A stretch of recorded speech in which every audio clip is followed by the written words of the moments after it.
ng iba. Ako'y wala ng pag-asa, di na raw magbabago tong gulo ng buhay ko. Pero nung ako'y nagtiwala sa Diyos na sa'kin ay lumikha, Siya ang nagbigay ng lahat para ako'y maligtas. Wow, wow,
po namin pinagpapasalamat, Panginoon, na nakinakatapatan mo mula noon hanggang ngayon na hindi mo kami nilubayan, hindi mo kami pinabayaan. Patuloy ang pagtukod mo sa amin at sa iglesyang ito. Maraming salamat, Lord, for 33 years. You have not forsaken us. You have not left us, Lord, not even for a single moment. Thank you, because great is thy faithfulness. Great are you, Lord. Great are you. Great are you.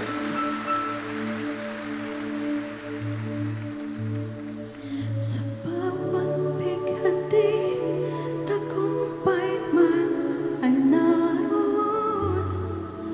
Laluyan ng pag-asa kung kailangan hinahon. Pag-ibig mong laan sa akin noon hanggang ngayon. Dakila ka. Dakila ka. Dakila ka.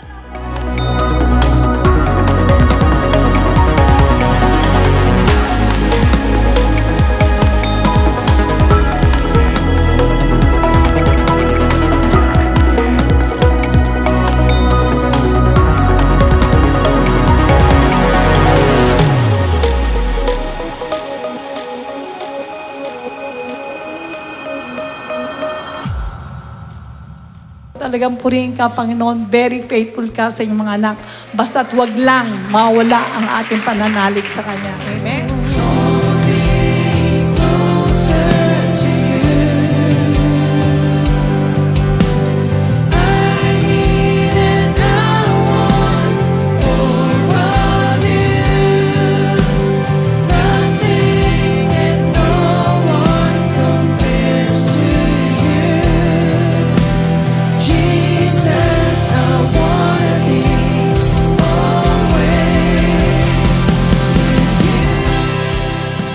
Huwag kayong magpadaya sa nararamdaman nyo. Mahina ka lang sa labas, pero yung loob mo, saksakan ng lakas ang nasa loob mo. Saksakan ng lakas ang strength mo. Perfect ang strength na nandun sa loob mo. Because that is the perfect strength of God.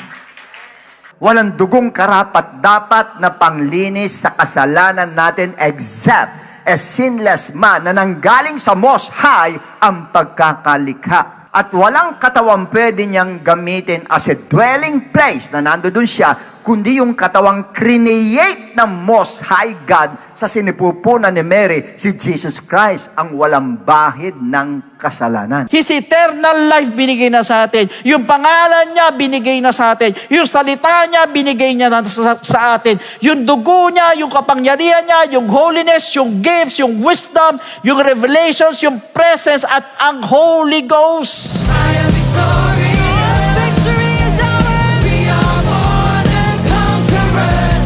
Lift our hands to praise. King of kings and Lord of lords. I am victorious. I am victorious. I am victorious. I am victorious.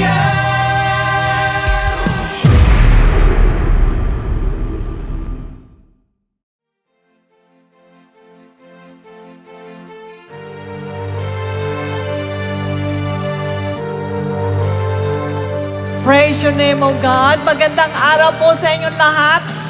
At sa mga kapatiran po natin na nasa Luzon, Visayas, Mindanao. At ganoon din po sa ating pong international extension churches. At ganoon din po sa inyong lahat na makikisa po na ngayon naka-tune in, makikisa po maghandog sa ating buhay na Diyos. Sa ating pong pagsamba, pasasalamat, at sa pakikinig sa kanyang dakilang kalooban. Welcome po sa Friends Again ng Jesus Christ. To God be the glory. Amen. Praise God. Purihin po ang ating Diyos. Sabihin mo nga sa nasa likod mong, masaya ako. Kamusta ka? Napakasaya pong tignan na ang tinipon ng Panginoon na kanyang mga hinirang ay nandirito po sa ilalim ng banner ng Jesus Christ. To God be the glory. At handang-handa po magpuri sa ating Panginoon. Alright, so ngayon po, bago tayo po sumulong sa paghahandog sa ating Diyos, magbasa po muna tayo ng ilang talata. Psalms 107 verses 1 to 3. Oh, give thanks to the Lord, for He is good, for His mercy endures forever. Let the redeemed of the Lord say so, whom He has redeemed from the hand of the enemy, and gathered out of the lands from the east, from the west, and from the north, and from the south. Purihin po ang ating Diyos, napakabuti po ng ating Panginoon. Bakit? Sa dinami-dami ng tao sa mundo, isa tayo sa nag-gather ng Panginoon. Ang sabi sa binasa natin, mag-gather po lahat ng mga hinirang ng Diyos, galing sa east, sa west, sa north, sa south, at isa po tayo sa nag-gather ng ating Panginoon. Para ano? Para tubusin ang ating pong mga kasalanan. Katulad po, dati sabi ko, ba't ako tutubusin? Ano bang kasalanan ko? Pero napakabuti po ng ating Diyos sapagkat bakit mula sa isip natin na walang alam kung ano ang dapat natin gawin, bumaba po ang habag ng ating Diyos. Kaya ang sabi, your mercy endures forever. Kaya sabi mo sa katabi mong, I love the Lord. Praise God. Ikaw natin na ating mga ulo. Let us pray. Dakilang Ama, maraming salamat po. Tunay nga po na wala po kaming alam kung ano po ang dahilan kung ba't mo kami tinipon. At ngayon nalaman namin na kami po ay tinubos mo sa amin po mga pagkakasala. Salamat po sa iyong sakdal mahal na dugo na ibinuhos mo sa cross of Calvary. Nandirito po kaming lahat, Lord, upang sa ganon gantihan ng iyong kabutihan sa amin, ang katubusan sa aming mga kasalanan. Hinihiling namin, Lord, na ibaba mo ang iyong banal na presensya at pagpalain mo po kami lahat, basbasa mo po kami sa aming layunin, na kayo po'y pasalamatan, na ipakita namin sa inyo, Lord, aming marubdob na pagmamahal. Lord God in heaven, puspusin mo ng Espiritu Santo ang iyong mga anak, at tinataas namin ang gawain ito na mag-umpisa sa simula hanggang sa wakas, kayo po ang siya manguna. Tinataas namin beloved Bishop, Lord, tulungan mo po siya sa kanyang pagsasalita. Ibigay mo sa kanyang double portion ng iyong anointing upang ang lahat ng mga bagay na plano mong sabihin sa amin ay makalabas, Panginoon, sa kanyang mga bibig, diretso sa aming isip at puso. Alam namin, Lord, kailangan namin ng iyong mga salita upang tulungan kami sa aming pang-araw-araw na buhay at manatili kaming malakas sa pananampalataya. Sa iyo po lahat ng kapurihan. In Jesus' name we pray and everybody say Amen.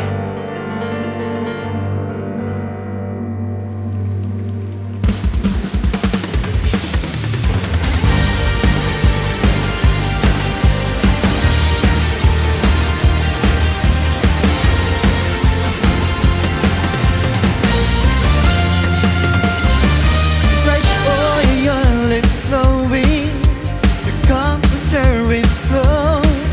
This victory feeling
raise our hands as we praise the Lord, church.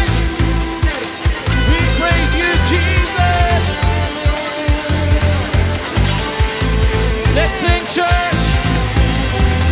Sometimes I forget my life isn't about this world. No, focus on the things I thought would make me happy. Used up all of my time and look away from you, my Lord. Now I realize this isn't what you want. You said trust in you with all of my heart. Now by your word I'm strengthened. By your blood I am alive. You inspire me, Jesus. You inspire me with your love as you gave your life and holy love for us. I'm saved and now I am set free.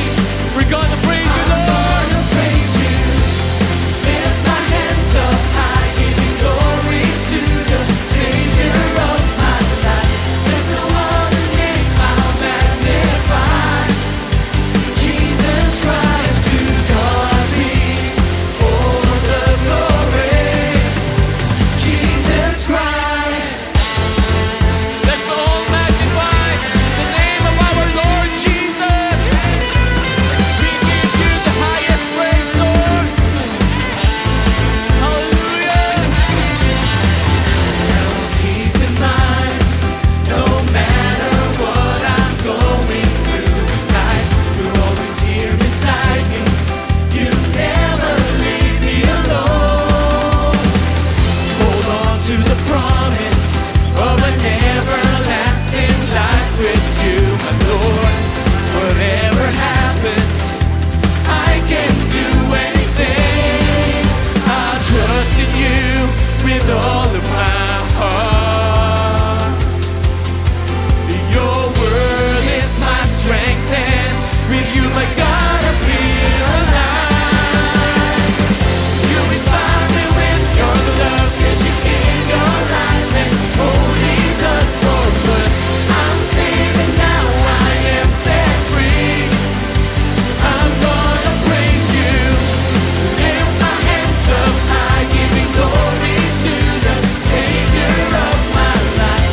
There's no other name I'll magnify.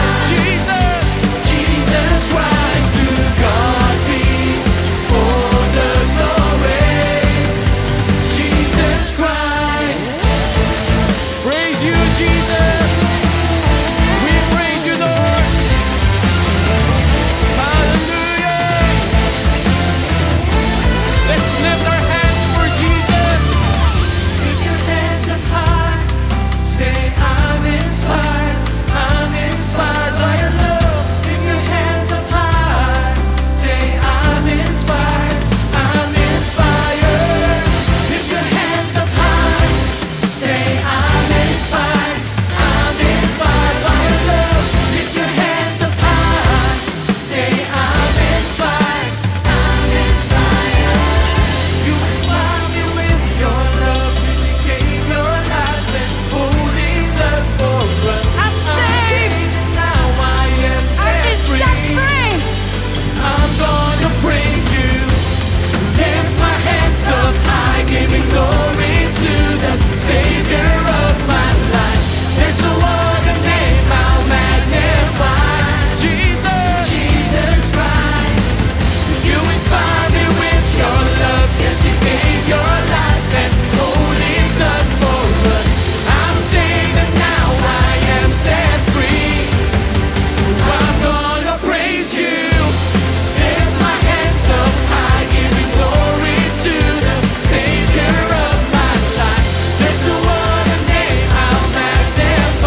Are you with me?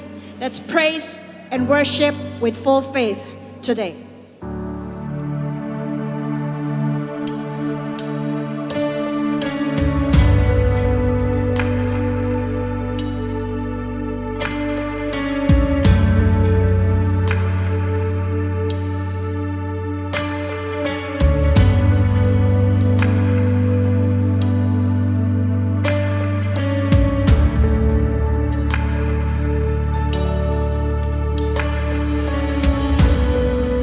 Walking around these walls, well, I thought by now they'd fall, but you have never failed me yet.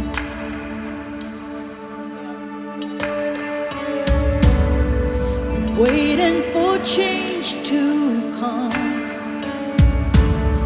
well, knowing the battles are won,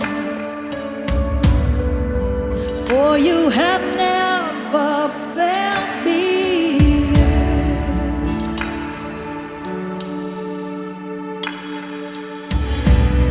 Your promise still stands. Great is your faithfulness, your faithfulness. I'm still in your hands. This is my confidence. You've never failed me yet.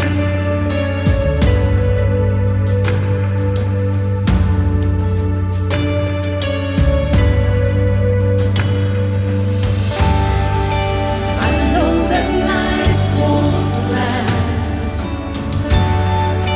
Your word will come to pass. My heart will sing your praise again.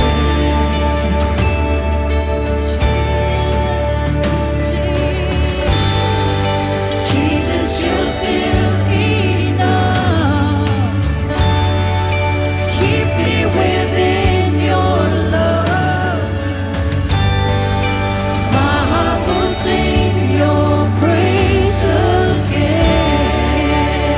Lift up your faith to Jesus. Remember, not one good word of the Lord will fail in your life.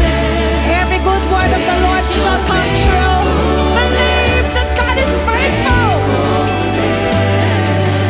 You're in the hands of God.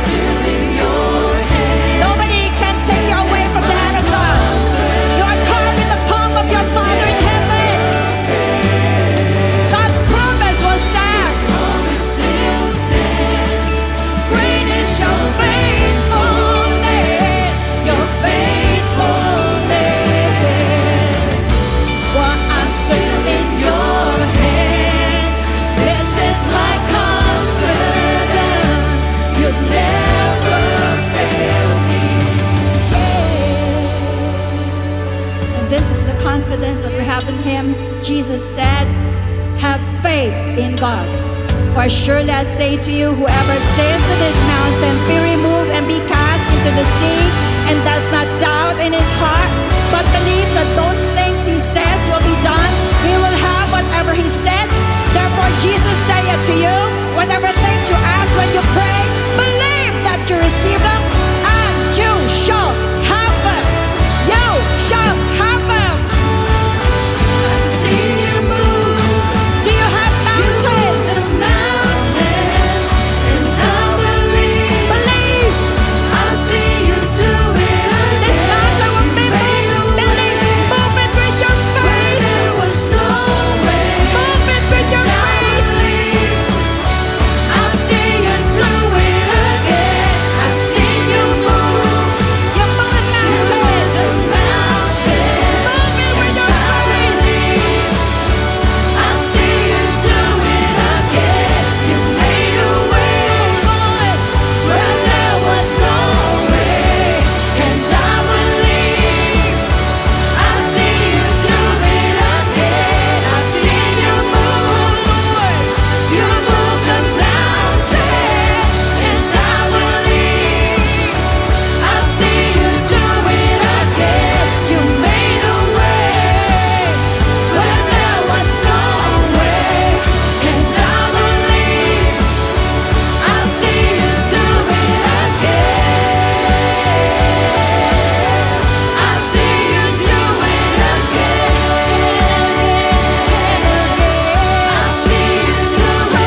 Okay, purihin ng Diyos mga kapatid. At salamat po sabagat muli natin na ang presence ng Lord sa magitan po ng pagpupuri natin sa Kanya. At sa araw pong ito, isang magandang umaga sa inyong lahat at isang masayang umaga po sa inyong lahat sa araw na ito po. Dapat po masaya tayo tuwing tayo magkikita po.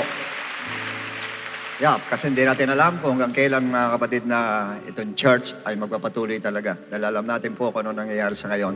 Pero i-take advantage natin po every time na magkakaroon tayo ng ganito mong klase ng gathering para at least nakapag-praising tayo po, nakapag-puri tayo po ng face-to-face po.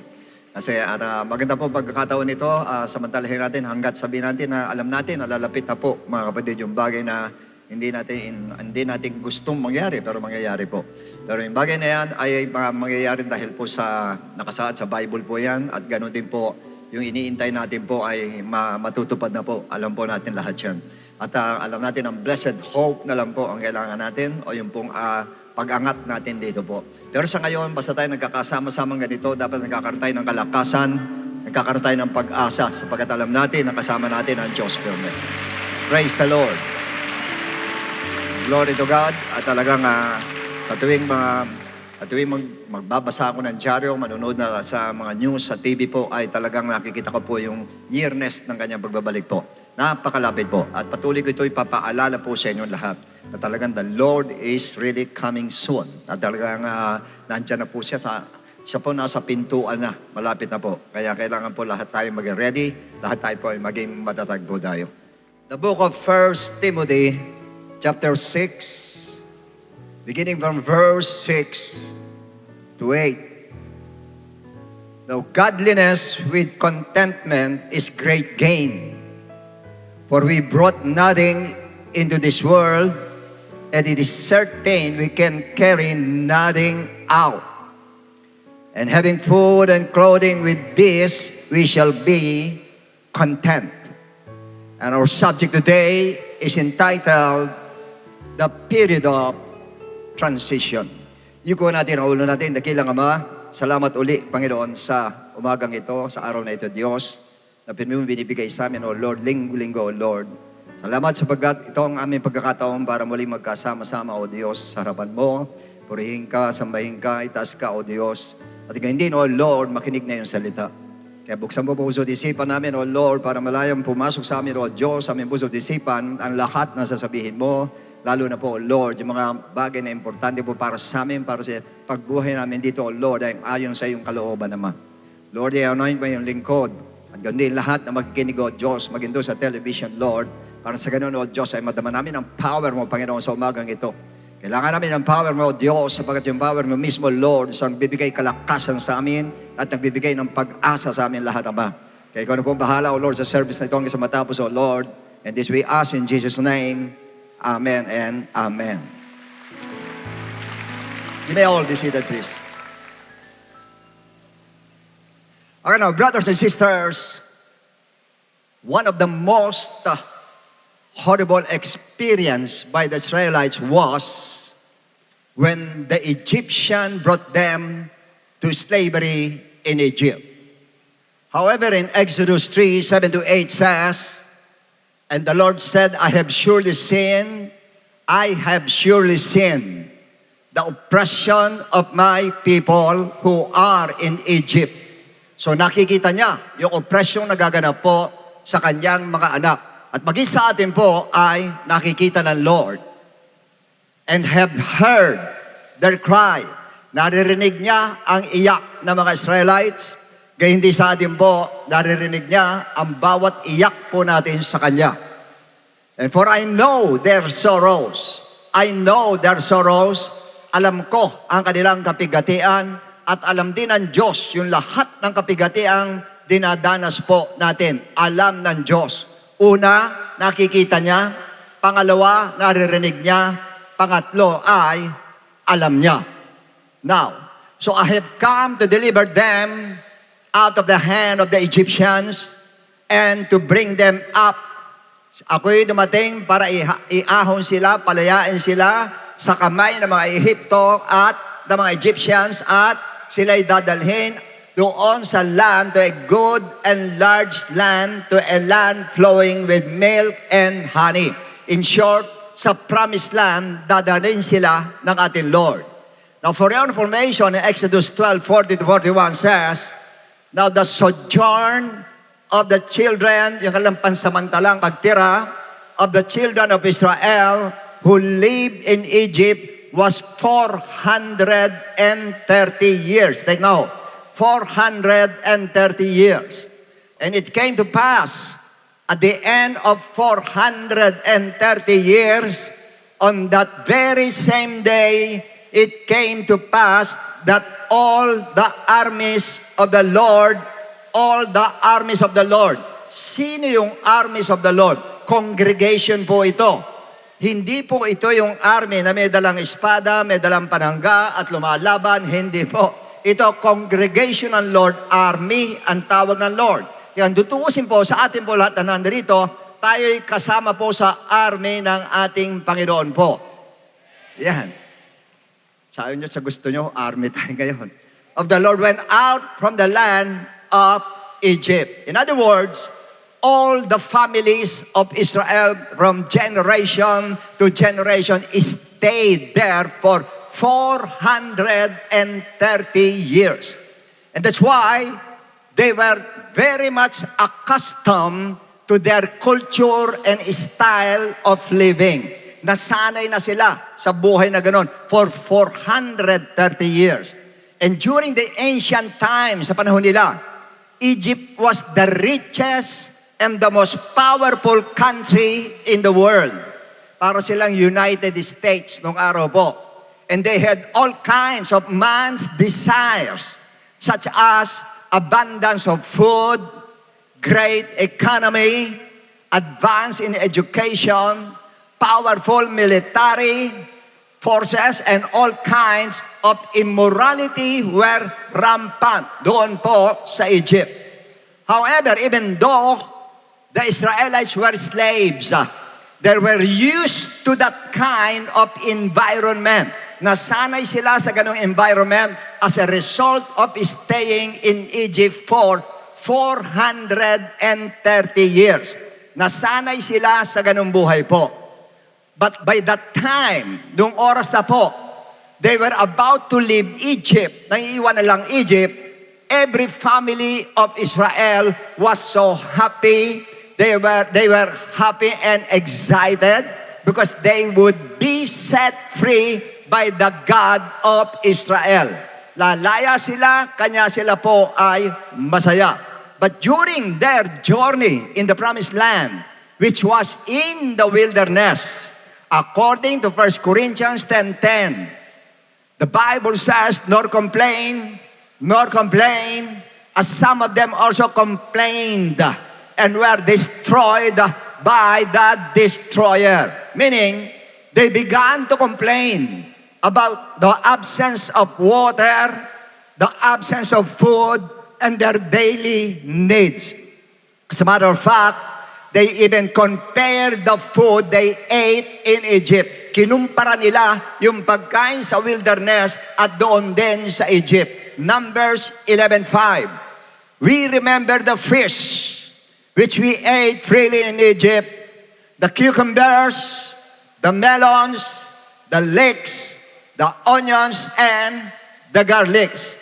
For them, though they were slaves in Egypt, there were varieties of delicious foods. Marami pong pagkain doon, and their eyes were satisfied seeing too much pleasure and modern style of life in Egypt for 430 years. Tapos, all of a sudden, biglang wilderness, there's no food, there was no water, everything was dry. Lahat po. And most of all, from immorality to holiness. Kaya nanibago sila po. Almost 180 degrees ang ikot po nila. Sila po ay nataranta, sila po ay nanibago po sila. Why? Yan ang tanong. Because little did they know that they were in the period of transition. Pag sinabing transition ay period of change. Nandong sa pagbabago. Kaya nahirapan silang mag-adjust.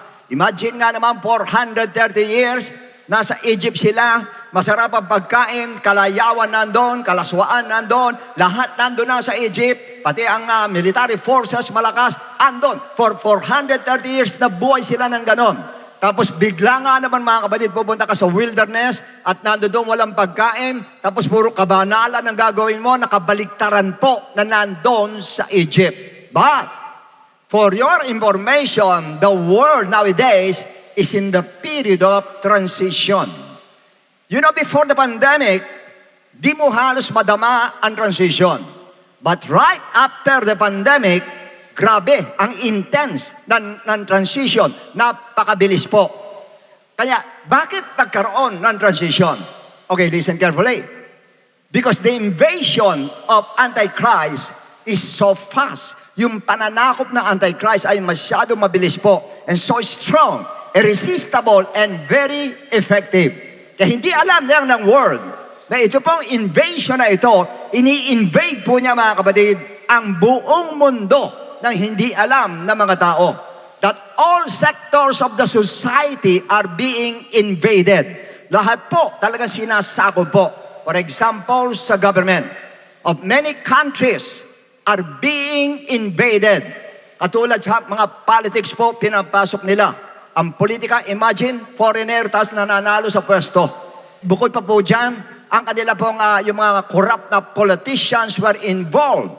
Ang purpose po nila is to control the government of every nation. By using money, bribery, susuhulan mga kapatid, yung mga government official na tumatanggap po yung iba, hindi naman lahat po, pauutangin ng bansa, ibabaong ka sa utang, at saka ka ngayon kokontrolin. Not only in our country, even in other countries, ganun ang ginagawa po. Na talagang pinauutang talaga para makontrol nila. And even school sector, ando po ini-invade na rin po ng spirit na yan. Kaya ingatan ninyo mga anak ninyo. Yung mga rallies na nagaganap sa ngayon po, hindi lahat. May mga rallies na maganda intention, maganda pati ang kanilang manners, maganda ang kanilang pamamaraan. Pero may mga rallies po, makikita nyo, rebellion talaga. Na talaga, it might be na yung pinipinance ng mga invader po, yung mga yan. At hindi lang pa, pati sports, pinasok na po. Kung naalala ninyo, at sa Brazil nung dati po, I think that was last year. Sa Brazil, yung kanilang opening po, nandun yung bull. Yung bull na malaki na yan, mga kapatid, yung toro, napakalaki, gumawa sila ng malaki. Yan po ay sign ni Baal. Yan yung Diyos-Diyosan sa Old Testament. Yan ang number one Diyos-Diyosan sa Old Testament, si Baal. Yun po, dinisplay na nila. Yan po sa Brazil. Pagdating ngayon po sa taong ito sa Olympic po sa Paris, yan din po ang nangyayari ngayon. Ang una nilang introduction ngayon, naglabas din sila ng bull, mga kapatid.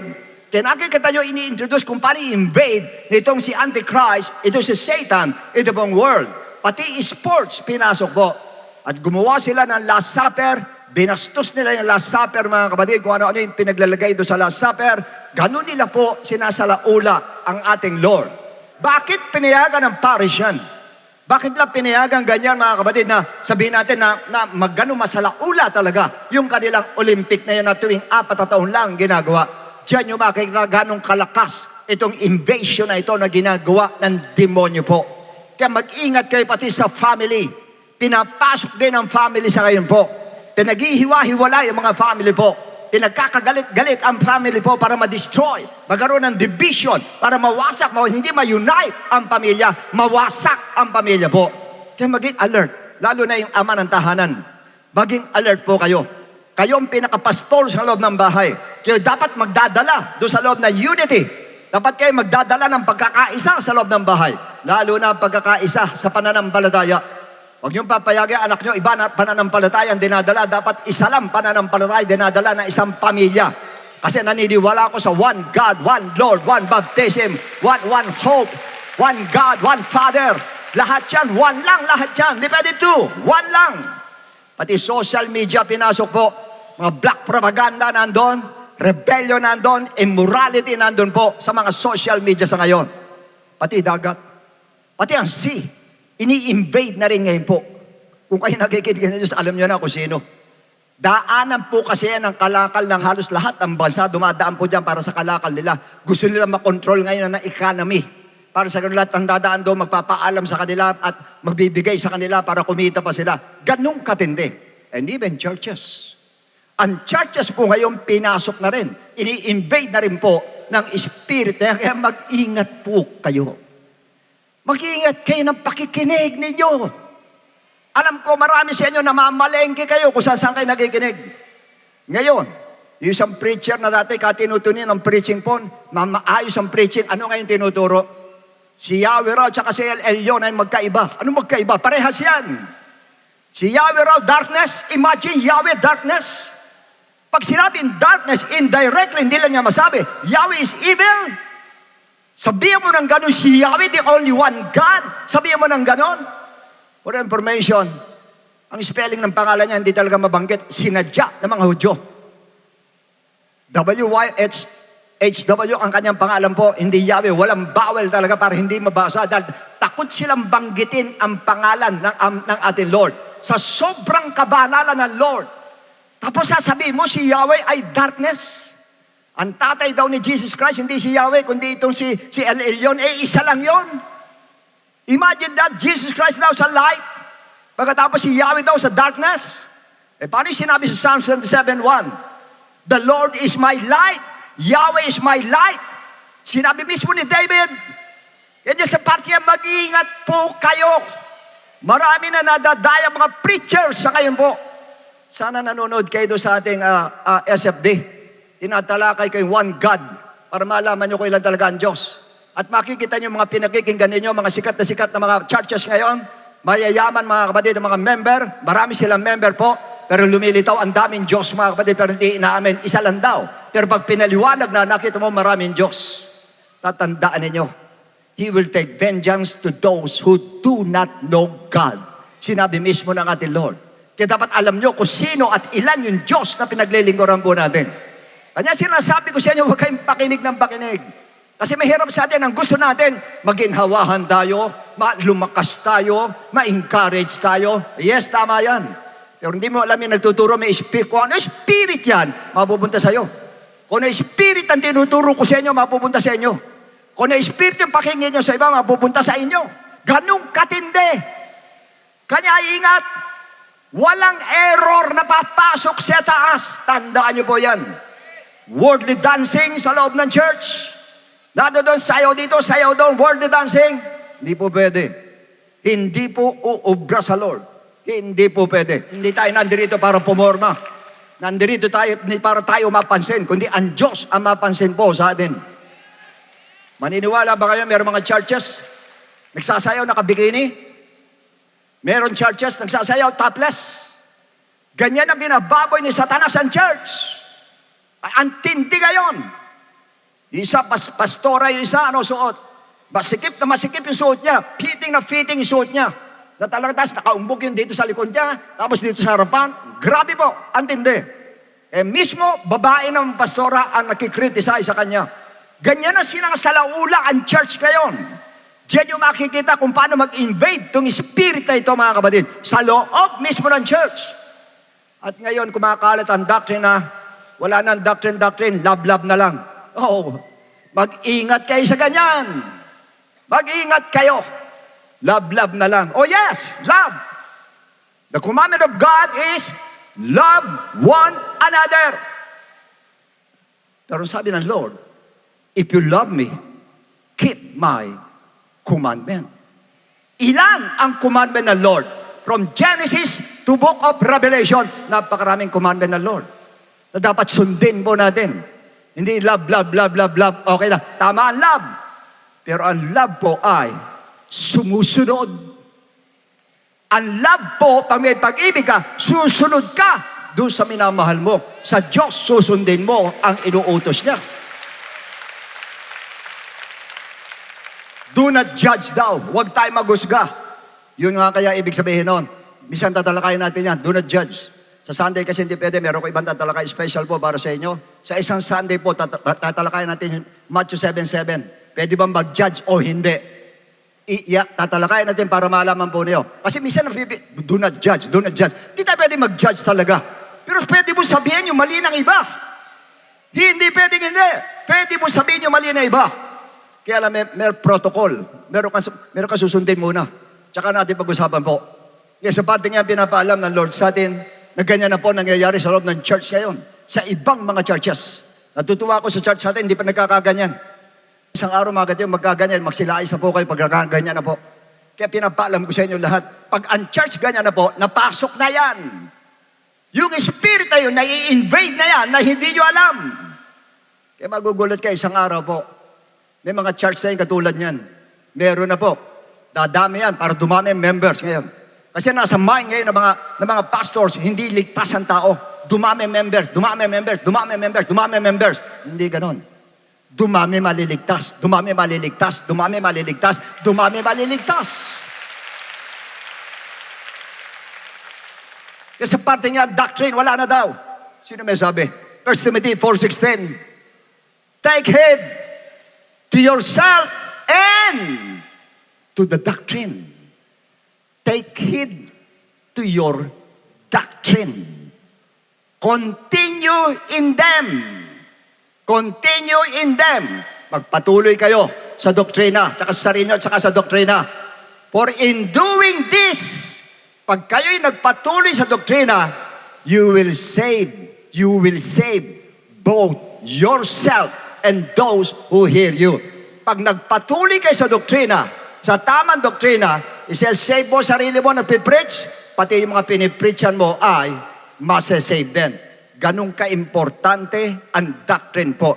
Kaya pag ang church sinasabi, wala nang doctrine, layasan nyo ang church na yan. Yan na po, yung spirit na yan. Walang doctrine.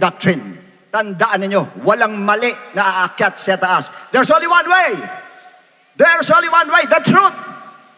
The truth. Hindi sinabi na, we are the truth. I am the truth. Kaya isa lang ang katotohanan mo. Hindi pwede maging dalawa, hindi pwedeng tatlo. Sa dalawa, isa dyan ang mali. Sa tatlo, isa dyan ang mali. Sa 1,999 ang mali. Kaya ibig sabihin sa parting yan, isa lang pirme ang tama. Hindi pwede maging dalawa. Sa mga churches kayo sa iba, anything goes. Basta ginamit sila ng freedom. Kasi malaya na ikadayo. Malaya tayo lahat. Malaya tayo sa ganito, malaya sa ganyan. Malaya na raw pati sa gender. Yan ang problema. Malaya. Kaya salitang freedom na yan, tatalakayin din natin para malaman nyo kung hanggang saan yung freedom na sinasabi sa atin ng ating Lord. But the worst transition is transition in finances. Marami po ang hirap ngayon. Financially, nahihirapan po. Yung dating kumikita na maganda, mga negosyante, ngayon biglang hina ng business sila or biglang nagka-problema sa business. Kasi yung buying power ng mga tao ngayon talagang humina po. Why? Kung mapupunan nyo sa mga malls, napakaraming tao, pero bihira may dala ng supot. Nagpapalamig lang doon sa loob, hindi naman bumibili. Napakarami po. Kasi yung power, yung buying power ng tao, humina talaga. Kasi lumiit ang kita ng mga namamasukan po. Lumiit po. Kaya lumiit dahil sa unang reason po, umaangal dahil sa tumaas po ang presyo ng lahat ng prime commodities. Tumaas po kanya, lumiit yung kita, tumaas po ang bilihin. Tumaas ang kuryente, ang tubig, ang upa, pagkain, tapos pa yung kita nila. Hindi na bago. Dagdag ng konti, dinagdagan yung sweldo nila na hindi masisi ilang mga businessmen ang ginagawa naman. Pag nagdagdag sila, binabawasan na yung kanila pong trabaho. Nagiging okay, dadagdagan ko kayo, pero ang trabaho nyo, MWF na lang ang trabaho nyo. Sa TTHS, wala kayong trabaho. Kasi hindi nila makaya. Hindi lahat po ng kumpanya kaya yan. Yung malalaki, kaya yan. Pero nasa gitna po, mahirapan po. Mahirapan po. Pero yung malalaking kumpanya, wala po. Easy lang sa kanila yan. Grabe kung gumastos siya mga kapatid eh. Sa sports lang, sa kanilang promotion, grabe, million o billion pa, ginagastos sila. Kaya pwede sila magbigay ng ganon. Paano yung nasa middle? Yung mga negosyante nasa middle na hindi makasunod talaga. Kawawa po, iba nagsasara na lang. Dahil hindi makasunod doon mga kapatid. Kaya imbis na dumami ang magkakaroon ng trabaho, lalong marami nawawalan. Dahil doon sa ginagawa ngayon mga kapatid. Hindi masamang taasan ang manggagawa. Dapat talagang taasan. Pero depende sa kumpanya kung kaya ng kumpanya. Paano kung hindi kaya ng kumpanya? Pwede yung gagawin naman ng iba. Sige, dadagdagan kita. Tataas ko ang presyo ko. Pag tinaas ang presyo, bibili ka ngayon, mataas yung pagbili mo. Bakit tumaas? Tinaasan ka ng sweldo eh. Ganun lang po nangyayari. Ganun lang po. Parang manok, itlog. Ano nauna? Itlog o manok? Manok. Hindi, itlog. Hindi, manok. Ganun lang po. Kasi parang pinapaalam sa atin lahat ng Lord. Ganyan po ang nangyayari ngayon. Kaya sa transition na ito ay maraming nahihirapan po. marami nahihirapan. Why? Tulad ng mga Israelites po, kung ano yung naging buhay nila sa Egypt ay hinahanap nila sa wilderness. Kaya ang result, they complained. Inis, panghihinayang, buti pa sa Egypt ka, mas okay sa Egypt, kayo nasa sa Egypt nila. Why? Kino-compare nila ngayon. Why? Dahil hindi sila maka-adjust sa biglang transition. Hindi sila maka-adjust. Okay, listen carefully. Alam ko lahat tayo nandyan ngayon. Likewise to us. Hindi maka-adjust sa marami sa atin. Kasi kinukumpara mo, yung kita mo nung dati, yung kinikita mo dati sa kinikita mo ngayon, kinukumpara mo. Pag gano'n ang ginawa mo, at tapos ka. Hindi ka makaka-adjust pag gano'n.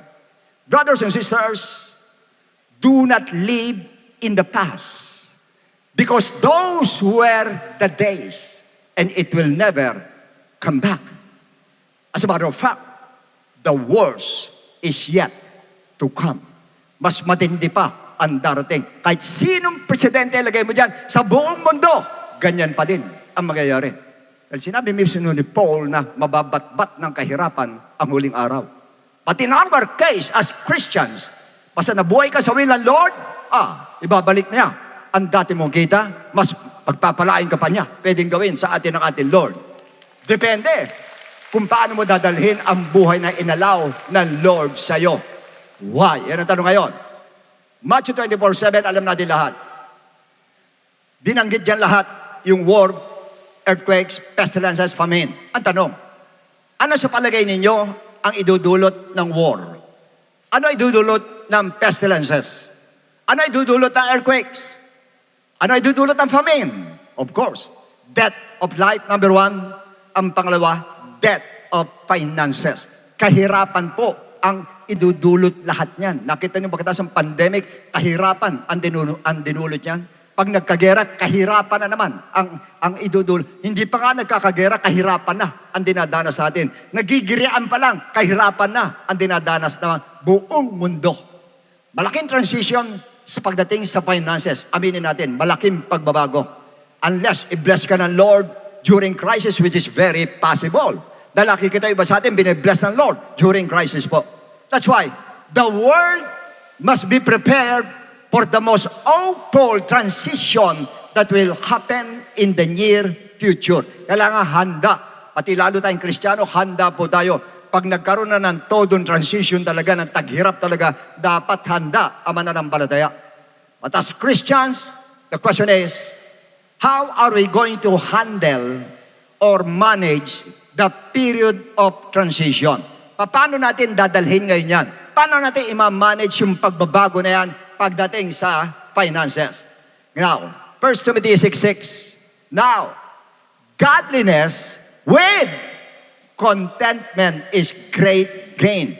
Godliness with contentment. In other words, ang godliness hindi sapat. Dapat may godliness ka, meron kang contentment.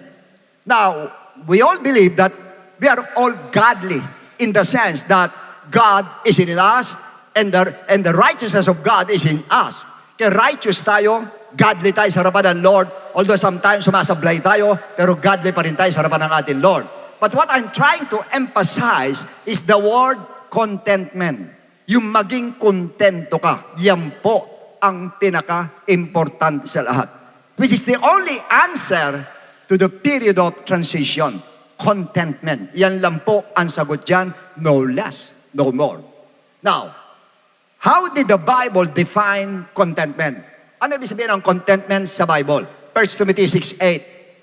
Having food and clothing, with this we shall be content.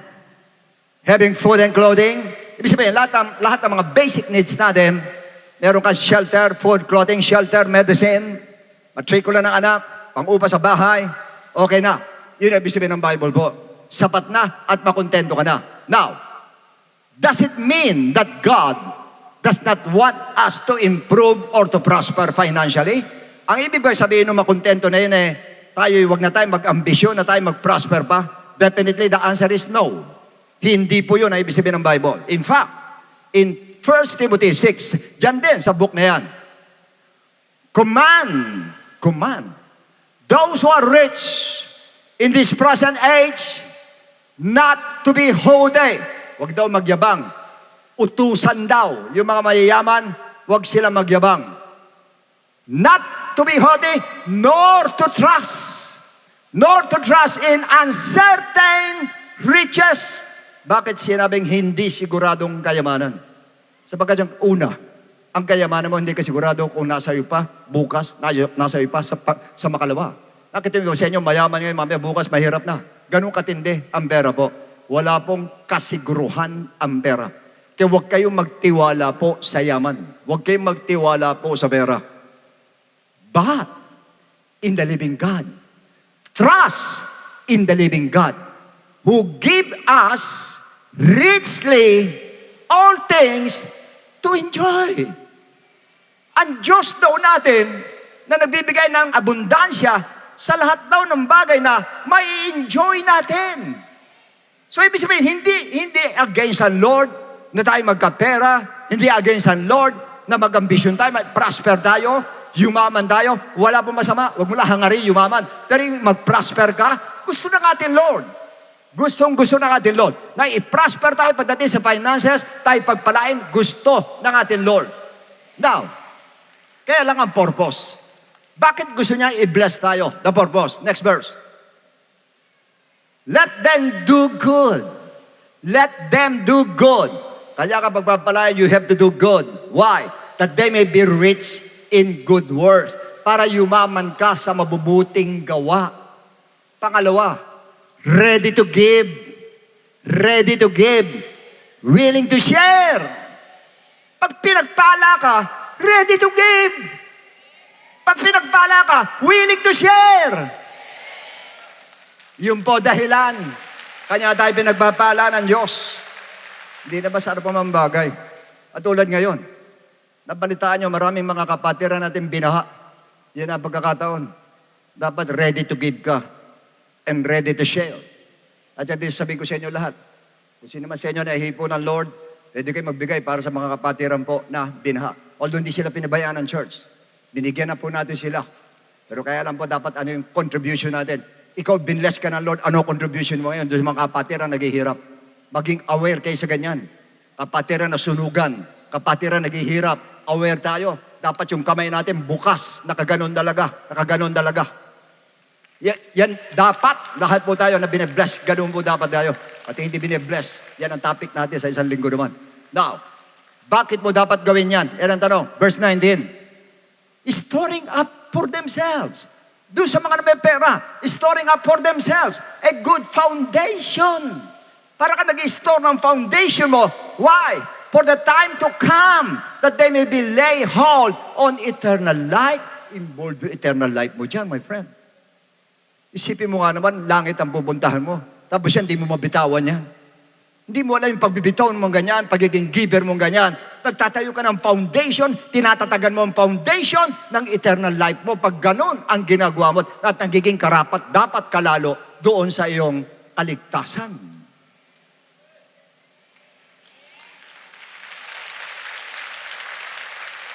Kaya lang, ano man ay allow sa ng Lord sa finances, be content. Makontento po tayo. Kung lumiit ang kita mo, makontento ka. Hindi ko sinasabing manatili ka doon. Makontento ka. Otherwise, magiging bitter ka. That's why sinabi ni Paul, Philippians 4:12-13. Sana ganito tayo, no? I know how to be abased. I know how to abound. Everywhere and in all things I have learned. Imagine, alam ko kung paano yung naghihirap. Alam ko kung paano yung abundansya. Everywhere in all things, sa lahat ng bagay, I have learned. Take note the word, I have learned. I have learned both to be full, to be hungry. Natutunan ko na ako'y meron, natutunan kong wala ako. Both to abound and to suffer needs. Take note the word, natutunan. Natutunan ko. Ako'y abundansya at nangangailangan, natutunan ko. Sinabayan ang sagot, ano sa 13? I can do all things through Christ who strengthened me. Magagawa ko lahat ng bagay, kahit naghihirap ako, kahit ako meron o wala ako, meron o wala o meron, I can do all things. Ganun pa rin ako. Pwede pa rin ako mag-praising, pwede pa rin akong pasalamat sa Lord, pwede ko pa rin gawin yung dapat yung ginagawa. I can do all things. Yun talaga ang meaning niyan sa giving po. Ang meaning talaga niyan. Ibig sabihin, Christians must be flexible. Flexible. Pero hindi po katulad ng goma. Ang goma, pag binatak nyo, pag binitawan mo, bumabalik. Hindi ganon. Ang flexibility, yung sinasabi ng Lord, pag binata ka doon ka na. Kahit bitawan niya, naandun ka pa rin. Hindi bumabalik. Ang goma po nagre-resist. May resistance yan. Pag hinatak mo, gusto bumalik sa dati. Pag hinatak mo, gusto bumalik sa dati. Hindi pwedeng ganon. Pag niligay ka ng Lord, kalimutan mo yung dati muna. Dito ka muna sa pinaglagyan ng Lord sa'yo. Makontento ka muna doon. Nakukuha natin. At tandaan ninyo, meron tinatawag na personal transition. Ano ibig sabihin nun? Magugulit ka, minsan, ang dami pinagpapala, ikaw hindi ka pinagpapala, nagkakaroon ng ganyan. Baka mamaya magkaroon ka ng inggit pagka gano'n. Personal transition ngayon yan. Nagbago yung buhay mo, sila hindi. Ba't nagkaganon? Samantalang ako worker pa ako, siya hindi naman. Ba't gano'n nangyari? Nagkaroon ng transition ng buhay ko. Huwag kayo mananaghili pagka gano'n. Bahala ang Lord sa'yo. Tinuturuan ka ng Lord para makontento ka. Anuman ang kinalalagyan mo, makontento ka. Pag sinabing flexibility, alam nyo ibig sabihin nun? Kailangan po ay matuto kayong mag-adjust. Pag lumiit ang kita, liitan natin ang budget natin. Dati kumakain ka sa restaurant, wag muna. Sa bahay muna tayo. Kung dati ang kinakain mo, sirloin, tenderloin, wag na muna. Manok na lang kainin natin o yung mura ang kainin natin na pwede naman sa katawan tsaka gulay ang kainin natin. A-adjust ka talaga. Hindi, alam mo, lumiit na kita mo, gusto mo tenderloin pa rin. Tenderloin mangyayari sa'yo, yung kanila sa mga new gen. Ibig sabihin, sa parte, yan ang problem ng iba. Lumiliit na yung kita mo, gusto mo yung buhay mo, katulad pa rin nung dati. Mali! Mali! Pag lumiliit ang kita mo, mababago buhay mo. Pag lumalaki kita mo, mababago rin ang buhay mo. Bakit pag lumalaki kita mo, kayang-kaya mong baguhin ang buhay mo, magmula sa dito sa rags from riches, kayang-kaya mong gawin. Bakit hindi mo magawa from riches to rags? Hindi mo magawa ngayon. Yun ang problema. Yung adjustment pababa, hindi natin kaya. Adjustment pataas, kaya natin. Hindi pwede. Bilang Kristiyano, tinaas ka ng Lord, praise the Lord. Binaba ka, praise the Lord.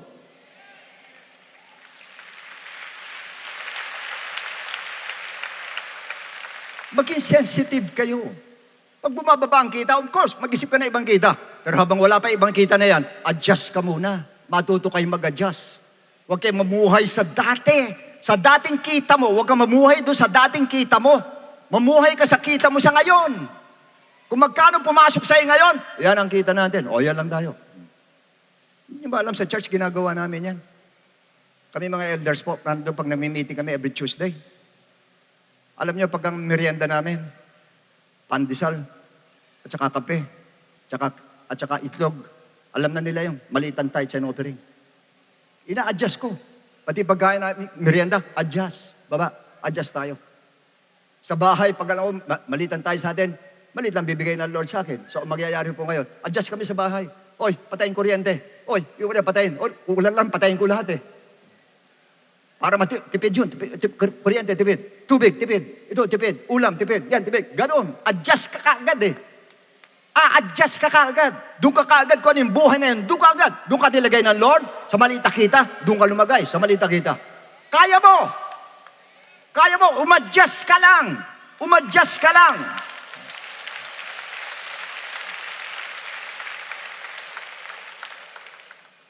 Kanya ka pero pinag-aaralan po. Kanya kanina, learn. Kanya anong dapat? Kaya sinabi ni Paul, you must learn to be contented. But the question is how? How to learn to be contented? Paano? Una. Number one, learn to forget those things which are behind. Kalimutan mo yung dati mong kitang malaki. Kalimutan mo muna. Kaya sinabi ni Paul, forgetting those things which are behind, and reaching forward to those things which are ahead. Forgetting those things which are behind. Kalimutan mo yung nasa likod. Bigyan ko yung example, si Lot. Genesis 19:17, yung asawa niya. Ito sabi ng angel, So they came to pass when they had brought them outside that he said, escape for your life. Sabi ng angel, do not look behind, ha? Do not look behind. Huwag kang lilingon sa likod. You nor stay anywhere in the plain. Wag kayo. Escape to the mountains lest you be destroyed. Do not look back. Do not look behind. Ano ginawa ng asawa niya next? But his wife looked back behind him. Lumingon yung asawa. Why? Alam na niya. Masusunog yung buong Sodom and Gomorrah. Masusunog yung bahay nila. Masusunog yung kanilang business. Masusunog yung mga alahas niya. Masusunog lahat yung damit niya mga ganda. Masusunog lahat yung kanilang material na bagay. Nandun siya at alam niya magkakaroon ng malaking transition sa buhay niya. Kanya nangihinayang siya, lumingon siya ngayon. Kaya sabi ko sa inyo, pag lumingon ka sa likod sa dati, magiging pillar of salt kapag ganyan. Yung salt na walang alat, yun ang mangyayari po sa atin. Kaya pag nagkakaganyan ang kita mo ngayon, do not look back. Pag humina kita mo, do not look back. Huwag na huwag kang lilingon doon sa dati. Madadali ka. Wala ka nang gagawin maghapon hanggang gabi, isipin, pampira, nung dati laki ng kita ko, ba't gano'n? Nung dati gano'n ang kita na, nung dati nakabuta sa nung dati, puro yung dati, mabubuhay ka sa nakaraan. Tapos ka na, pag gano'n nangyari sa'yo. Kanya nga pinapalam sa atin ng Lord, do not look back. Para kung gusto mo makontento, do not look back. Huwag mong titignan yung buhay mo dati nung abundansya ka. Ang tignan mo, yun sa ngayon, paano ka makakasurvive. And second, learn to train your mind. Pag-aralan natin, i-train yung mind natin that life is not measured by the size of one's bank account. I-train daw natin yung mind natin na ang buhay natin hindi nasusukat kung magkano ang pera mo sa bangko. Hindi doon nasusukat.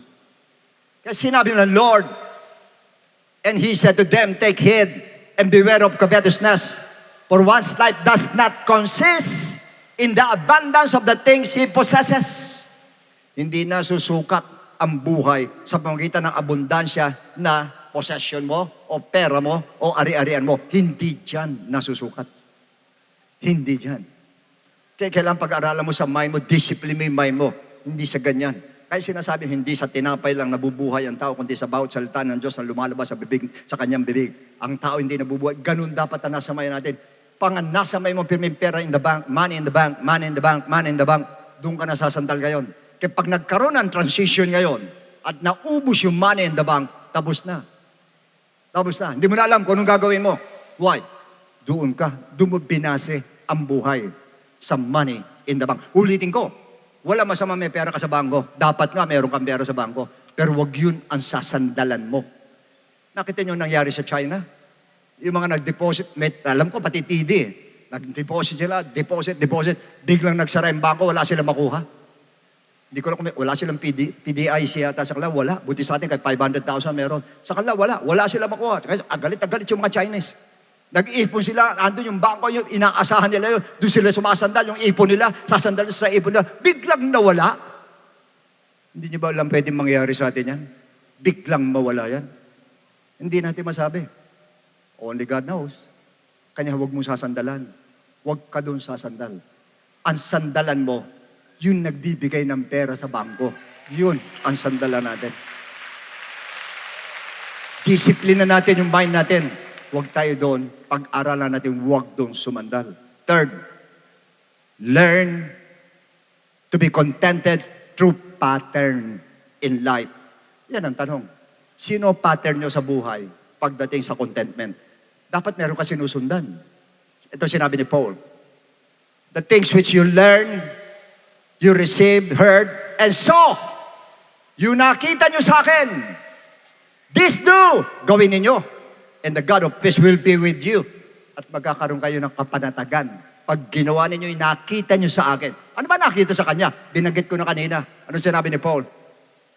Not that I speak in regard to need, for I have learned in whatever state I am to be content. Yan ang nakita sa kanya. Ano pa? And I know how to abound everywhere. Alam niya kung paano ang mahirap at mayaman, kung paano dinadala. Pero yung salitang I know how to be contented, or I know how to be content. Alam niya kung paano maging kontento. Yun ang pinatitignan sa kanya. Dapat may padron tayong ganon. Ang unang padron nyo, dapat yung tatay po ninyo, nanay ninyo. Na makita ng mga bata, marunong makontento yung nanay ko tsaka yung tatay ko. Marunong mag-adjust yung nanay ko tsaka yung tatay ko. Yun ang gagayahin ko. Dahil pag nakita ng mga bata na hindi marunong mag-adjust yung magulang po, yun ang gagayahin po ng mga magulang. Makikita yung mga magulang alalang-alala kasi nga tumaas, maliit yung kita at tumaas, yun din ang mangyayari sa kanila, pati sila mag-aalala rin. Dapat may pattern sila, makita nila, pambira si tatay, parang hindi nabawasan yung sweldo, ganun pa din. Parang hindi nag-aalala sila, ganun pa rin tiwala sa Lord. Dapat yun ang makita. Sa atin may padron po tayong susundan po dapat. At dapat maganda ang padrong susundan po natin. And fourthly, 1 Thessalonians 5:18, alam natin lahat ito. In everything, give thanks, for this is the will of God in Christ Jesus for you. Ano ibig sabihin nun? Naghihirap ako, magpapasalamat ako. Hindi ka magpapasalamat sa hirap. Magpasalamat ka sa kabila ng kahirapan. Magpasalamat ka sa kabila ng karamdaman. Magpasalamat ka sa kabila. Puro sa kabila. Puro sa kabila. Yun ang pasasalamat natin. Yung pagpapakita na, ako kontento, Lord. Kaya ganito ako, kontento ako, Lord. Bahala ka sa akin, Panginoon. Kaya kontento ako sa ganito, Lord. Ganun dapat nasa mind po natin. Kasi yung si Habakuk. Si Habakuk sa chapter 3:17 ng Habakuk, yung sinabi niya, kahit hindi mamunga, itong mga pananim, kahit hindi manganak, itong mga tupahan na nandito, sabi, kahit malugi yan, magre-rejoice ako. Imagine that. Hindi pa nangyayari yung judgment. Hindi pa nangyayari yung ganon. Nandun na siya sa transition na. Nandun na siya, kumbaga sa gitara, nag-transpose na siya. Inunahan na niya. Yung mind niya, nakaset na, nag-transition na po sa mind niya. Hindi bale, kahit siya hindi mamunga, kahit siya hindi ganon, kahit siya hindi ganon, magre-rejoice pa rin ako sa ating Diyos. Ganong katindi po sa transition. Paano maika kung kapos ang kita ko? Wala rin problema. Sinabi ng Hebrew 13:5-6, let your conduct be without covetousness. Be content with such things as you have. Ilang beses sinabi yan. Sinabi kanina sa 1 Timothy, sinabi pa rin dito sa Hebrew. Si Paul pa rin nagsasabi, be content with such things as you have. For he himself has said, I will never leave you nor forsake you. Makontento ka raw dahil hindi ka niya iiwanan. Kahit anong mangyari, nasa iyo pa rin ang ating Diyos. Alam mo, mabawasan ang kita mo. Yes, nakaka-alarma talaga dahil nabawasan ang kita mo. Pero mas mag-alarma ka pag nabawasan ang presence ng Lord sa iyo. Doon ka ma-alarma. Dapat ang Diyos perming kumpleto nasa atin. Dahil sinabi mismo ni David, Psalms 23:1, the Lord is my shepherd, I shall lack nothing. Now, nagkulang. Wala problema. Nagkulang ka, so we may boldly say, hindi mo ko iwanan, Lord. That's why you may boldly say, the Lord is my helper. I will not fear. Ang Diyos ang tutulong sa akin. Huwag kayong umasa sa tao. Huwag kayong umasa sa anumang bagay na sabi mo, sa bagay na ito, kikita ko. Huwag kang umasa doon. Kahit sabi mo yung bagay na yan, alam mong kikita ka dyan, huwag ka dyan umasa. Doon pa rin sa nagbigay sa'yo, doon ka umasa. Doon pa rin. Mga magulang, minsan nagkakamali tayo ng salita. Itong anak kong ito na lang ang pag-asa ko. Tapos ka na dyan sa anak mo pag yan ang sinabi mo. Pati anak mo, ipapahamak mo pag gano'n. Bakit yan magiging pag-asa mo? Ang Diyos ang pag-asa natin, hindi yung anak mo. Ang Diyos ang pag-asa natin, hindi tatay mo. Ang Diyos ang pag-asa natin, hindi nanay mo. Ang Diyos ang pag-asa natin, hindi gobyerno. Ang Diyos ang pag-asa natin, hindi mga association dyan. Hindi yung mga tumutulong, hindi yan. Ang Diyos ang asahan mo. Doon tayo umasa. Doon tayo umasa. Doon tayo umasa. Praise the Lord. Pag umasa ka rin, makukontento ka. Dahil alam mo na yun nasa taas, kaya bigay lahat sa'yo. Ano mga aspeto ng buhay mo, kaya bigay ng Diyos na buhay sa'yo. Praise the Lord. Praise the Lord. Praise the Lord.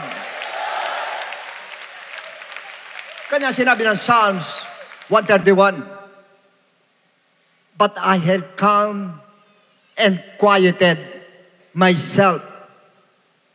I am like a wind child with its mother. Like a wind child, I am content. Para akong bata nasa bisig ng nanay ko at kontento ako. Dapat ganon. Why? Next. Israel! Christians! Put your hope in the Lord! But now and forever! Ang Diyos ang pag-asa. Ang Diyos ang pag-asa. Ang Diyos ang pag-asa. Lumiit ang kita mo, ang Diyos ang pag-asa. May sakit ka, ang Diyos ang pag-asa. May problema ka sa pamilya mo, ang Diyos ang pag-asa. Ano man ang problema mo, ang Diyos ang pag-asa. Ang Diyos ang pag-asa. Ang Diyos ang pag-asa. Sa Diyos ako aasa. Ang Diyos ako paasa. Sa Diyos ako aasa. Dahil ang Diyos ang pag-asa. Tanging ang Diyos ang pag-asa. Woo! Umasa ka sa Diyos, makukontento ka. Dahil alam mo, hindi ka niya iiwanan kailanman.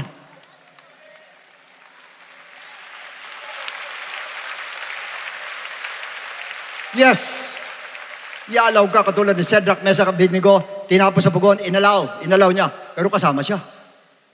Kasama siya, kaya hindi niya naramdaman. Nung hindi maramdaman, nagulat yung hari, ano ginawa? Prinomote sila. Blessing, ang nakuha niya. Ganon din sa atin. Maring ngayon, inalaw ka sa finances, pero kung maninindigan ka at aasa ka sa Diyos, hindi mo mararamdaman yung sitwasyon mo. Dahil alam mo, kasama mo siya. Alam mo, ang Diyos kasama mo. Alam mo, ang Diyos inaasahan mo. Alam mo, ang Diyos ang siyang tutulong sa iyo. Ang Diyos ang mag-aahon sa iyo. Sa Tagalog, mapayapa ako at nasisiyahan tulad ngayong sanggol sa bisig ni inay. Kita nyo na. Ganyan dapat tayo. Para tayong mga sanggol sa bisig daw ng nanay natin. Ito naman, para tayong sanggol na sa bisig ng tatay natin. Next. Kaya mula ngayon, kailan daw? Kailan daw? Kailan daw? Kailan daw? At kailan? Kailan daw?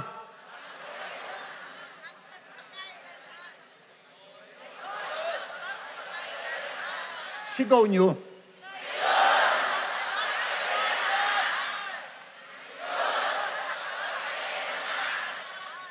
Si Yahweh lang Christians ang dapat sandigan.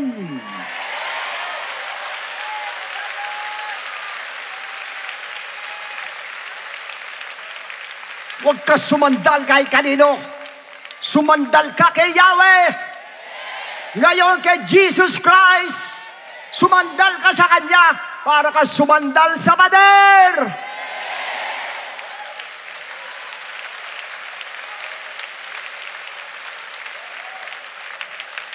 Kasi pag inasahan mo ang Diyos, inasahan mo si Jesus, walang anong transition. Nilagay siya ka doon, no problem, kasama ko ang Lord. Nilagay ka doon, no problem, kasama ko ang Lord. Nilagay, no problem, kasama ko ang Lord. Dito, no problem, binaba ko, no problem, kasama ko ang Lord. Basta't kasama lang kita, Lord. Siguraduhin mo lang kasama kita, Lord. Siguraduhin mo lang kasama kita, Lord. Siguraduhin mo lang kasama kita, Lord. Dahil ikaw lang ay inaasahan ko. Ikaw lang ang pag-asa ko. Ikaw lang inaasahan ko. Ikaw lang ang dapat asahan. Wala na iba kundi ikaw lang, si Yahweh.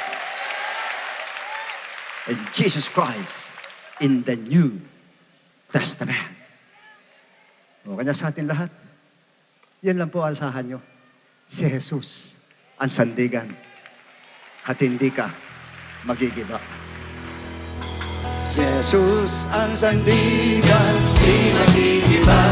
Si Jesus ang sandigan, di magigiba. Kasing katahan ng kabundukan, di magigiba. Ikaw ang sandigan, di magigiba. Ikaw ang sandigan, di magigiba. Kasing katahan ng kabundukan, di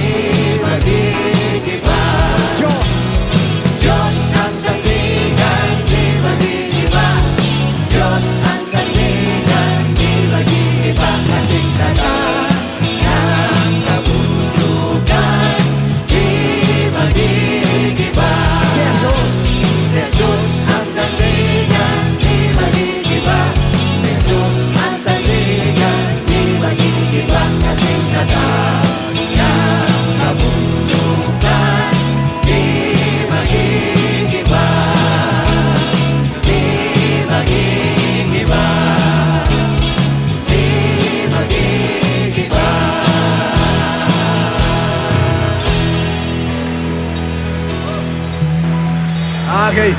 Puri ng Diyos mga kapatid at siguro naman ngayon hindi na tayo magigiba talaga. Tatandaan nyo firme. Kahit anong transition na mangyari, wala pong problema. Alam nyo kung bakit? The last transition na magaganap ay from earth to heaven. Yun na po. Yun na po. Yun ang iniintay natin transition talaga. Yung paglipat natin po doon sa taas. So in other words, wala tayong talo. Nandito tayo kasama mo ang Diyos. Kaya okay lang ang transition sa atin. Inangat tayo, lalo na wala ng problema. Andun na tayo kasama natin ang Lord. O kaya sa nangyayari ngayon, kung nagkaroon ng transition sa buhay mo, medyo napunta ka doon sa medyo hindi maganda kita, huwag ka matakot, huwag ka mag-alala. Kasama mo siya. At siya sandalan mo, siya asahan mo, ang Lord na bahala sa'yo, hindi ka maahala. So, ito, pwede bang iko natin ang ulo natin tayo manalangin? Dakilang Ama, nagpapasalamat kami uli sa iyo, Panginoon. Sapagkat sa araw nito muli mo kami tinuruan, Lord. Alam ko marami sa amin, O Diyos, ay medyo nahahatak namin pananampalataya pababa. Dahil sa transition, pagdating po sa finances, Lord, medyo nahihirapan po, Panginoon ko. Pero ngayon pinakita mo sa amin, O Lord, wala kami ibang sandigan kundi ikaw lang. Wala kami aasahan kundi ikaw lang, Panginoon ko. At tulutan mo, Lord, na kami umasa sa iyo lang, Lord. O kami umasa sa anumang bagay, o kami umasa sa tao, Lord. Kundi sa iyo kami umasa, O Diyos. Matuto kami ng ganito, Lord, na umaasa lamang sa iyo, Panginoon ko. At naniniwala ko sa pag-asang ito, O Diyos, ay nandun, Panginoon, kay kilos ka po sa amin, Ama. Alam ko, Lord, ni minsan di mo kami iniwanan, O Lord. Kahit saan kami nandun ka, Lord. Sa abundansya nandun ka, sa kahirapan nandun ka, sa karamdaman nandun ka, sa kalusugan nandun ka. Sa lahat ng oras, sa lahat ng sandali, nandun ka sa amin, Panginoon. At hindi mo kami iniwan minsan man. Tulutan mo lang madama ka namin, Panginoon. Madama namin ang presence mo, Lord. Lalo na po sa oras po ng kapigatian, madama ka namin, Lord. Sapat-sapat na para lumakas kami. Sapat-sapat na para umasa kami ng gusto sa iyo, Panginoon. Na alam namin, hindi mo kami pababayaan, Ama. Maraming salamat sa mensahe mo, Lord. At sa mga nandirito ngayon, sa mga anak mo nandirito, pati nanonood sa television, Lord. Sino man ang nasa period of transition, Lord, medyo mabigat, medyo matindit, malaki ang transition, O Lord. Tulungan mo, Panginoon ko, na hindi niya maramdaman ang transition na ito, Lord. Bagamat siya'y binaba ng konti, ang kanyang kita bumaba, Panginoon ko, turutan mo, hindi niya maramdaman, Lord. At bigyan mo ng wisdom and knowledge paano mag-adjust, Panginoon. At bigyan mo rin ng wisdom and knowledge para madagdagan ang kanyang kita, Panginoon ko. Ikaw na po ang bahala, Lord. Alam ko hindi mo kami bababayaan, Lord, at ikaw mismo siya mangunguna sa amin, Ama. At kung sino na may karamdaman, Lord, sa malaking transition din ito, Panginoon, dati kang malusog, bigla ka may karamdaman, Panginoon ko, tulutan mo, umasa pa rin kami sa iyo, Panginoon. Kahit sa ganitong pagkakataon, hindi kami manghina, kundi lalakas kami, kahit may karamdaman, lalakas kami, Panginoon, at mananampalataya sa iyo na ikaw lang ang siya magpapagaling sa amin, at wala na iba, Panginoon ko. Kaya, Lord, salamat po sa itinuro mo ngayon, at ngayon matututo kami, Panginoon, na kami po'y maging ma-adjust namin, Panginoon, ang buhay namin kung saan mo man gusto kami, Panginoon. Maging flexible kami lahat, Panginoon ko. Marami po salamat, Lord. Ang flexibility ng unang-una, ang mind namin, Panginoon ko, na ang ma-discipline namin, ang mind namin, Panginoon ko, na hindi po ang pera ang siyang aming basihan. Ang basihan namin, ikaw, Panginoon ko. Ikaw, Panginoon, at ang kaligtas na namin, Panginoon ko. Maraming salamat sa katuruan mo, Lord. At patuloy kami nagpupurit at tinataas ka namin at i-bless mo, Panginoon. At mo kami mo sa lahat ng mga nandirito ngayon, pati nakikinig sa television, Lord. At binibigay ko po ang bendisyon mo sa kanila, Panginoon ko. At pagpalain mo sila sa lahat ng oras, sa lahat ng sandali. Salamat po, Lord, in Jesus' name. Amen and amen. Okay, mga kapatid, sa mga bisita po natin sa araw na ito, all visitors, please listen to me. Pinag-aralan natin yung salitang transition o pagbabago sa buhay natin. Wala na pong pinakamatinding pagbabago at dapat na transition, kundi yung transition po ng buhay po natin. Na dati meron ka mang Kristo, pero hindi Kristo talagang sinusunod mo, sinasandalan mo. Pero sa pagkataong ito, ay hinahamon kita. Gawin mo naman na yung Kristo na yon ang siya susundin mo sa iyong buhay. At makikita mo ang malaking pagkakaiba ng buhay mo noon at sa ngayon. Kasi sa ayaw mo sa gusto mo, lahat dumadanas ang transition sa buhay sa iba't ibang kaparaanan. Pero ano man ang transition mo sa buhay, isa lang ang katugunan. Si Jesus lang ang katugunan. At sa parteng yan, anong dapat mong gawin? Para sabihin natin, masandala mo si Jesus. Una, manampalataya ka, believe in the gospel of our Lord Jesus Christ. Maniwala ka sa Ebanghelyo. Ang gospel ng Lord ay namatay siya alang-alang sa ating kasalanan. Doon pa lang po, dapat mahipo na ang puso mo. Sapagkat ikaw, lahat tayo nandito makasalanan tayo, lahat tayo rito nagkasala tayo. Pero ang Lord po, ang siya nagpasan ang Panginoon po nagpasa sa cross of Calvary para yung kasalanan yan makuha po sa atin at tayo po ay mailigtas. Naging substitute ang ating Lord para siya na ang pumalit sa atin. Imbis na tayo magpasa ng krus, siya na nagpasa ng krus alang-alang sa atin. Kaya maniwala kang ginawa ng Panginoon yon. Namatay siya alang-alang sa iyo. At pagkatapos nilibing siya, tapos nabuhay siya magbuli. At yung pagkabuhay niya, siyang pinakamaganda sa lahat. Sapagkat ang pagkabuhay niya ay power, magkakaroon tayo ng power talaga na nandun sa salita niya, ay magkakaroon tayo ng buhay na kasasiya, John 10:10, na pinangako ng Lord sa atin. Pero ang paniniwala hindi sapat. Pagkatapos maniwala, dapat yung pinaniwalaan mo, i-apply natin sa buhay natin. Sa panong paraan? Acts 2:38, first, you must repent. Magsisi ng kasalanan. At lahat dapat magsisi ng kasalanan. At ang pagsisisi ng kasalanan ay katumbas po ng kamatayan ng ating Panginoon po. Pinatay mo ang kasalanan mo, it represents the death of Christ. And second, you must be baptized in the name of Jesus Christ.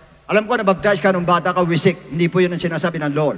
Ang baptism po, ilulubog ka sa tubig mula ulo hanggang paa. Dahil yun ang tipo ng paglilibing sa ating Lord. Nilibing ang Lord, lilibing ka rin sa tubig na yon.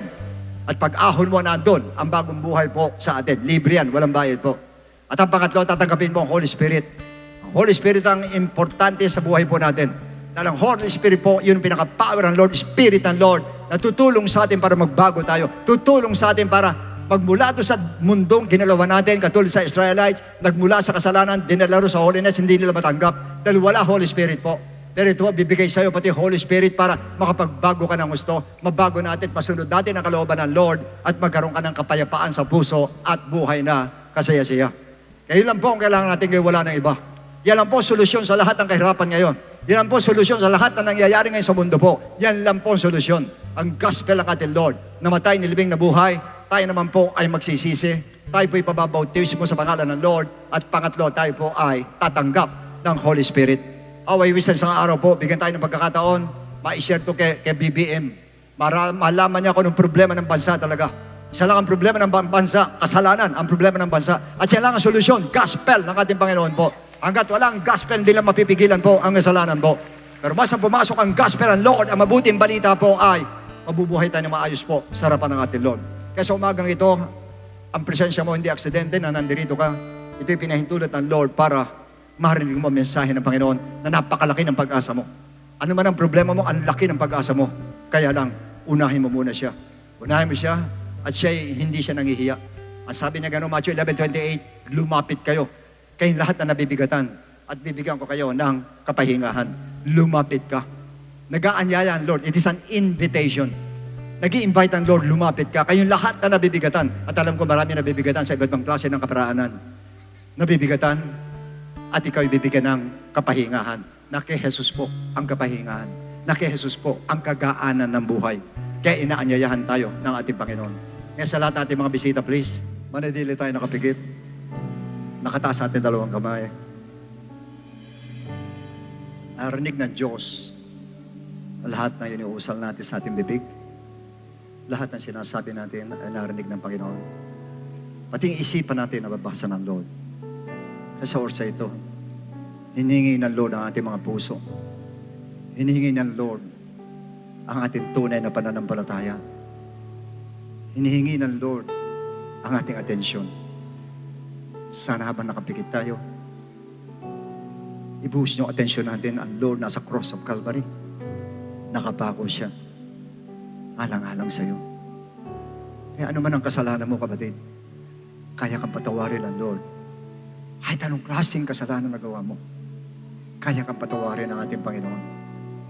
Lubusang pagsisisi lang ang gusto niya.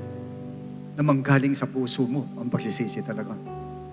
At hindi ka magdadalawang salita. Patatawarin ka ng Lord. At pag pinatawad ka ng Lord ay makakatama ka ng kagaanan dahil ang kabigatan natin lahat. Yan ang pinakamabigat na dinadala ng tao, ang kasalanan. So sa ito, pwede ba sumunod kayo sa maikling panalangin ito ng pagtanggap? Sumunod po kayo sa akin. Close your eyes and please repeat after me. O pikit natin ito mga sumunod kayo sa akin. Amang banal na nasa langit, sa oras na ito, patawarin mo kami sa lahat ng aming kasalanan. Linisin mo kami, Panginoon, ng iyong banal na dugo. nananampalataya ako na ikaw ay namatay sa krus ng Kalbaryo, alang-alang sa aking kasalanan. At ikatlong araw, ikaw ay nabuhay na magmuli. Panginoong Jesus, tinatanggap kita bilang sariling tagapagligtas. Tinatanggap kita bilang Diyos na buhay. Maraming salamat po sa kaligtasang bigay mo. In Jesus' name, Amen and Amen. Okay po rin ang Diyos. Pagkataon ito po, ginanap niyo unang step. Second step po gagawin natin. Samantalahin yung pagkakataon, binigay ng Lord po sa inyo.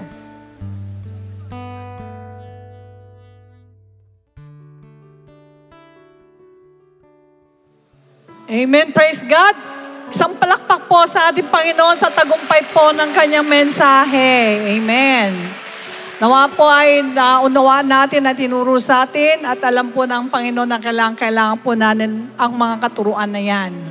Alright, ang ating pong offertory, Leviticus 27 verse 30. And all the tithe of the land, whether of the seed of the land or of the fruit of the tree, is the Lord's. It is holy to the Lord. Purihin po ang ating Diyos. Alam po ninyo kung pag-aaralan po natin mabuti ang banal na aklat, galing sa Panginoon ang pagtuturo po na magbigay ng ika-10 bahagi. Tinuro niya po to sa mga anak niya, sa mga Israelita, at ngayon ay dumarating po sa atin. Pero ang tanong, dito po sa New Testament, anong paraan ang tinuro ng mga apostoles sa atin? Kung makikita natin, parang hindi sila nakapako na dun sa marahil mas higit pa dahil dito sa New Testament namatay ang anak at binigay ang kanyang sarili para matubos po ang ating pangailangan. Kaya sa ating pong lahat na nagmamahal sa ating Diyos, magbigay po tayo ngayon sa ating Panginoon na mayroong pagmamahal at pag-ibig sa ating Panginoon.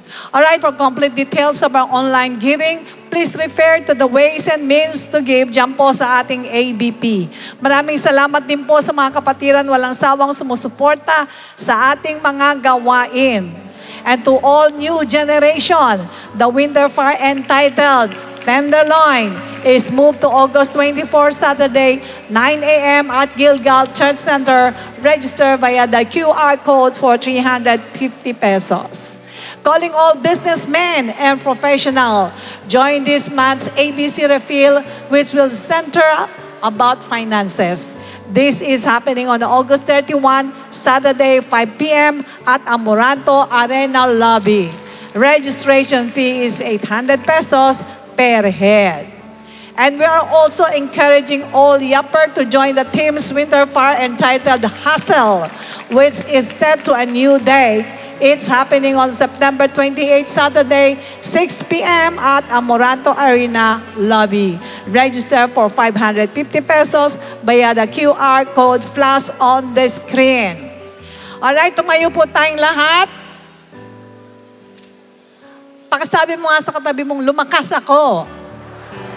Alam po ninyo, tuwing tayo po ay nagkakatipong ganito, pinapakain po tayo ng Panginoon ng spiritual food. Tinitipak-tipak po yan sa atin, kaya namnamin po natin, mabuti yan.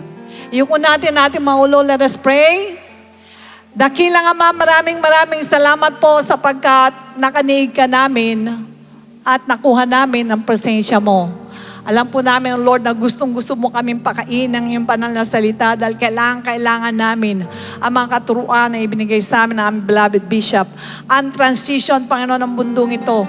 Tinutulungan mo kami, Lord, na mag-cope up upang sa ganon, Panginoon, ay makayanan po namin ito. Maging kontento kami, Panginoon. At ganon din po, O Diyos, taas namin ang aming pag-asa at ang kayo ang maging sandigan namin. Sapagkat bakit po, wala naman po kami magagawa kung hiwalay po kami sa inyo.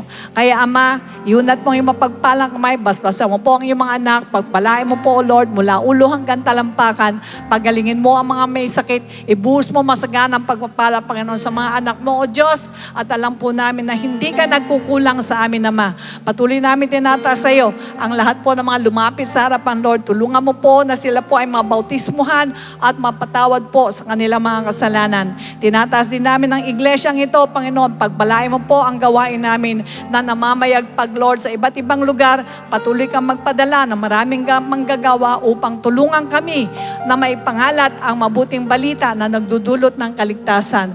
Pagpalain mo rin ang aming bansa. Kung mayroong kulang, Panginoon, magbigay ka ng katalinuhan, kaalaman kung paano po aayusin ang mga problema namin sa aming bansa. Nagtitiwala po kami na hindi mo po kami pababayaan. Ingatan mo po ang bawat isa sa pag-uwi, Panginoon. Sa iyo po lahat ang kapurihan. In Jesus' name we pray. And everybody say, Amen. The Lord bless and keep you, make His face shine upon you, and be gracious to you. Lift up His countenance upon you, and give you peace. God bless you, and to God be the glory. A blessed day to all brethren. Let us pay attention to these important reminders. For online giving and Bible study offerings, you may refer to the details on the screen.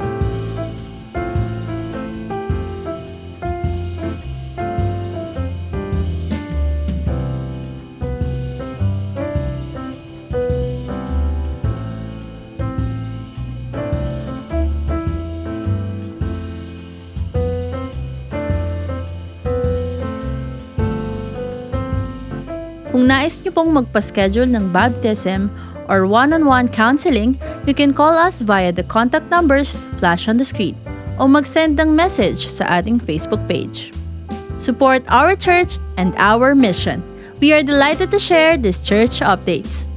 Find strength and freedom through Christ and let your heartfelt prayers reach the throne of grace. Join us for our prayer rally service on August 18, Sunday at Cuneta Astrodome beginning at 9 a.m. To God be the glorians. Don't miss the exclusive topic of our Servants Force devotion entitled The Godhead, which is also a part of the OGEP 101, happening every Tuesday 7:30 p.m. via an exclusive YouTube link. Let's be in one accord for our monthly congregational fasting on August 17, Saturday, 9 a.m. at Star Mall Edsa Shaw Trade Hall. To all participants of the Starts Workshop by the Cat Prod team, see you on the next leg on August 24, 2:30 p.m. at Gilgal Church Center. To all new generation, the team's winter fire entitled Tenderloin is set to happen on a new date. See you on August 24, Saturday at 9 a.m. Register now for 350 pesos via the QR code. Calling all businessmen and professionals. Join this month's ABCD Feel, which will center about finance. This is happening on August 31, Saturday, 5 p.m. at Amaranto Arena Lobby. Registration fee is 800 pesos per head. Inviting all Yopper. Be spiritually recharged at the Pray Talk 8 happening on August 31, Saturday, 7 a.m. via Zoom. Don't miss Yopper Winter Fire entitled Hustle, which is set to a new date. It's happening on September 28, Saturday, 6 p.m. at Amaranto Arena Lobby. Sign up now via the QR code for 550 pesos per head. The church is also in need of the following: dressmaker. Interested applicants may send their resume and portfolio to hrdept@jctgbtg.org. Good news! This is your chance to join the Servants Force, calling all those with God-given gift and skills. We are looking for passionate individuals who will be part of worship team, Cat Prod, and service operations ministries. Meanwhile, for worship team, we need vocals and band such as electric or acoustic guitarist, bassist, keyboardist, and drummer. For Cat Prod, we need new addition to the C-Cube, video team, multimedia and graphic services team, audio and tech support. The service operations is also in need of Bethesda, Gideon, and comrades. Those who want to join must have completed one of C-Books 1 and 2 as a basic requirement. Scan the QR code or fill out the ministry form found on our website or at the information area every Sunday. The Servants Force Department will get in touch with you after successfully submitting the form. Sign up now. IDO for Music is now available on Spotify, Apple Music, Deezer, Amazon Music, and other digital platforms. Use IDO for Songs on Facebook, Instagram, and TikTok. Our church merchandise are up for grabs. Our very own calling card and sticker are available for purchase. We encourage you to visit our church kiosk located at the entrance to purchase. To order, you can also contact us via our Facebook page or the numbers flashed on the screen.